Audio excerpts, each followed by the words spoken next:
Hello everyone. In this video, I'm going to show you how to use the project function to undertake a number of whole-of-life calculations and to undertake a comparison of those whole-life calculations and create a best value analysis report.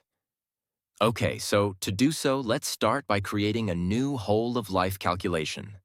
Now I'm going to use the tutorial example project that I created earlier. Next, I come down to the IPWEA reference assets, clicking the box and select the utility vehicle reference document. You can see that all the range of the data has already been populated, and I'll just go through now, completing the remaining data.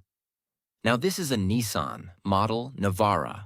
Series is RX 4x4 pickup. We have a purchase price of $42,000, and as you can see, the residual value gets calculated automatically. Budgeted utilization has automatically populated from the reference asset as has asset life and opportunity cost. FBT in this instance is 0, and as you can see, all the other fields are pre-filled as per our user settings. The registration cost is $900 per annum. All of the other variable fields are already pre-filled. However, I will modify the fuel consumption from 9.5 to 8.9, and we need to modify the annual timesheet accordingly. Okay, so now we've entered the relevant data and we can undertake the calculation. That's good, and we can save it and go home. Now let's have a look at how this calculation compares with some that I've prepared earlier.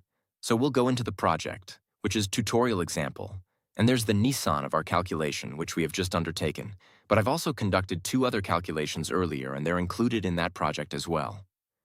Now let's do a comparison report. For that, we scroll to the bottom of the page, click on the detailed comparison bottom. We can now export the findings in Excel by clicking on the Excel bottom. And that is it.